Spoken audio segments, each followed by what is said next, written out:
What's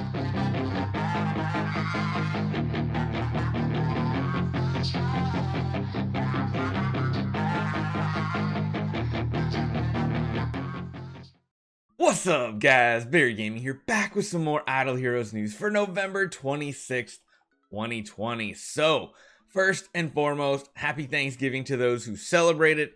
If you don't, well, guess what? You still get some awesome rewards anyway in-game. Log in anytime today, and you'll be getting the Thanksgiving blessing. You get 500 gems, a 5-star in shards, and 5 heroic scrolls.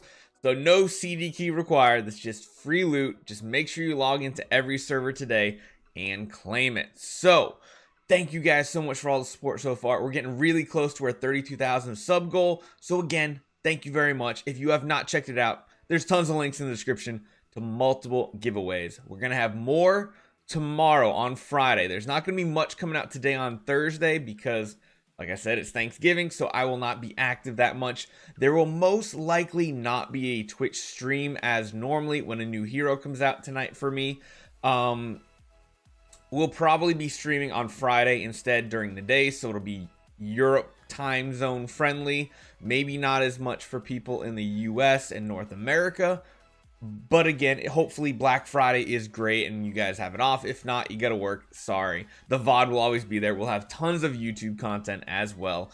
So let's jump into it and get going with the news.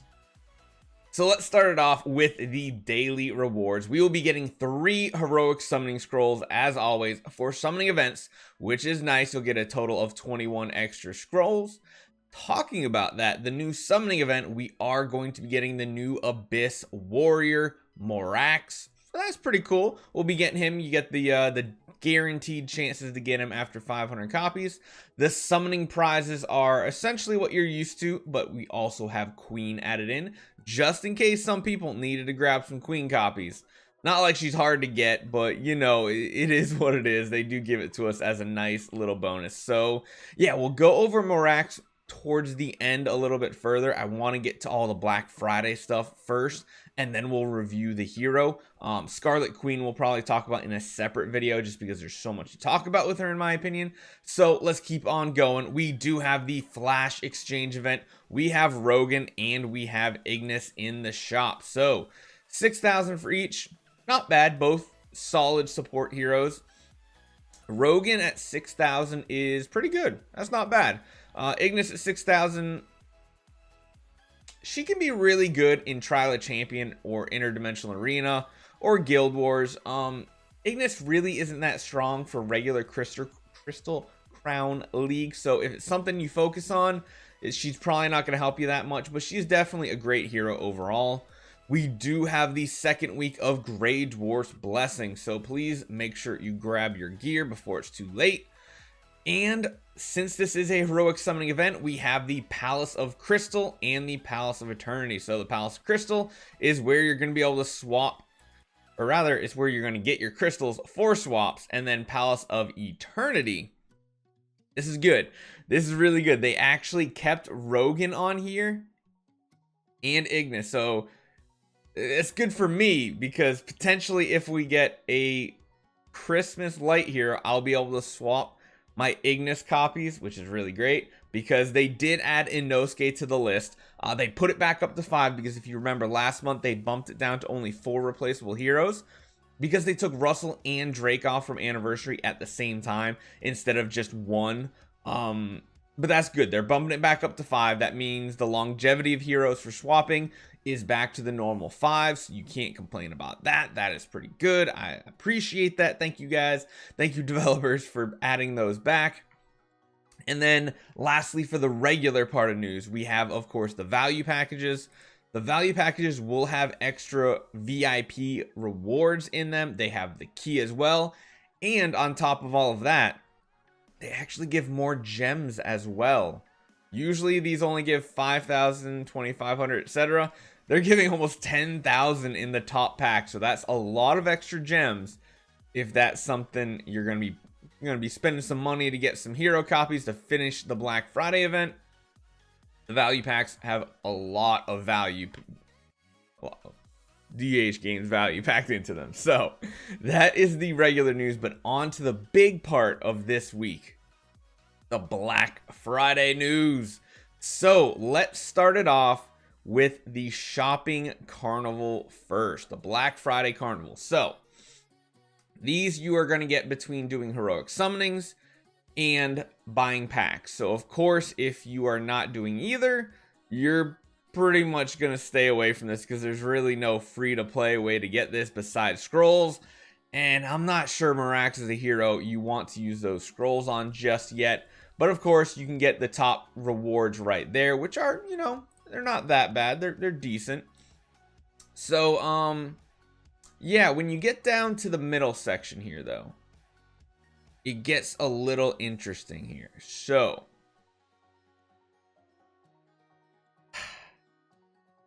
you'll see like doubles here. So you'll see at 220 and at 500 points, there's double rewards. And then underneath them, it'll say rewards. You have not earned Black Friday Gold Avatar. Rewards, you have earned Black Friday Gold Avatar. So,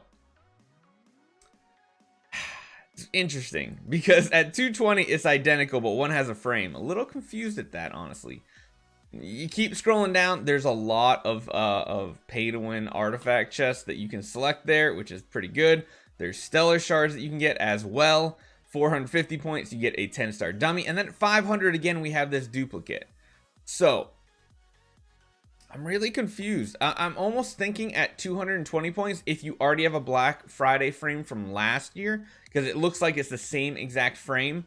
If you have it already, it looks like they're giving you an extra one at 220 points that you can fodder off, I think. I don't know, that's really confusing. But then at 500 points, if you already have the Black Friday frame from last year as well, you will get 50 relics instead of the frame. So, a little confusing. It does look like they give you a bonus one at 220. That's what I interpret it as. I could be completely wrong. We will have to see. Not quite sure. But overall, those are some really good rewards. You got some stellar shards in there. You have 45 cores. You get light and dark chests. You get 2 pay-to-win chests. So fully completing this event is like really, really good. And last thing is the avatar frame is 5 crit, 5 HP, 5 attack, and 5 control immunity. Oh, hold on. Oh, I think I see. So is this a newer version of the frame that has control immunity too? I think I just understood that. Because this is a black diamond avatar frame. Where I think the other one is just black avatar. I can't remember the original. I'll have to do some more research on that. Not 100% sure. That's interesting. Okay, so that's good. Next up is the VIP special offers. So the VIP special offers is essentially what you can buy, like gem boxes based on your VIP level. So at the low VIP levels, they're actually really good value. You're basically spending 50 gems per scroll at VIP 0, so everybody can buy that one. 10 scrolls and 50 coins at VIP 1. It kind of tiers up. Wow, 10 profit orbs for 1,500 gems at VIP 3 is insane. You're getting 7 free profit orbs essentially. And then as you go up 2,000 for VIP 4 and 5, you're getting light and dark shards plus scrolls. VIP 6, 7, and 8 is where they're going to start getting the relics for 7 and 8, which is immediate great value. 9 is decent. 10 and 11 give relics and cores. That's really decent. VIP 12 gets you a 10-star and relics, and then VIP 13 gives you 500,000 stellar shards and relics. That's really good. That's really, really good. Them seems like they're injecting stellar shards into the economy pretty quickly. So that is nice. Yeah, in total, that's some good rewards no matter what tier you're on. Every one of them, value-wise, is really good, especially every single one of them that has heroic scrolls or profit orbs. They're all really good value pretty much already. Plus getting some copies, some 5-star dummies, or 6-star dummies, some 5-star copies. They're all pretty good. But the true champion here, guys, the truest of true champion, is going to be the Black Friday card right here. 7 days for $20. You're going to get 70 relics total. That is just insane. 70. Last year, it was 2 relics per day for 15 days. This time you get it over 7 days, and you're getting like, oh my, you're getting double the value off that. Plus, of course, they're giving 100,000 gold and 100,000 spirit times your level. Wow. That's a lot of millions of gold if you are an older player. I just hit level 300, so that's going to be some pretty decent rewards right there. Besides that, we do have function updates. Flora can be acquired in the Glorious Temple, Elite 5-star Hero Shards, and Compass of the Transcended. And a new Black Diamond avatar frame will be available.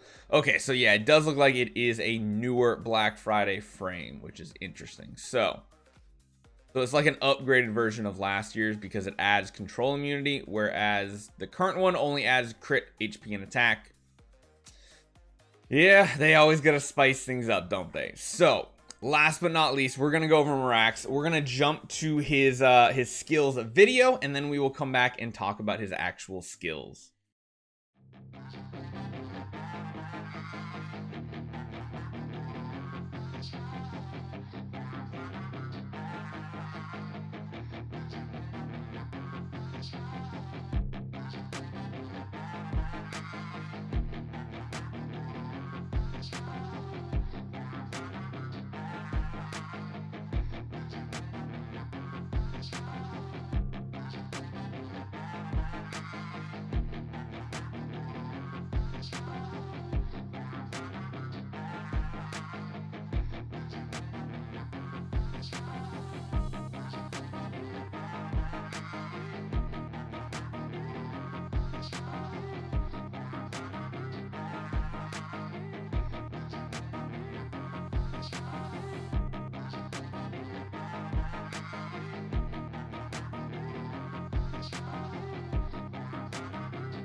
So yes, it does look like they have mixed up the way they do the videos for the heroes and the cards, because you'll notice first thing right here, there's multiple colors on this card for the skills, and mainly, oh, let me shift over.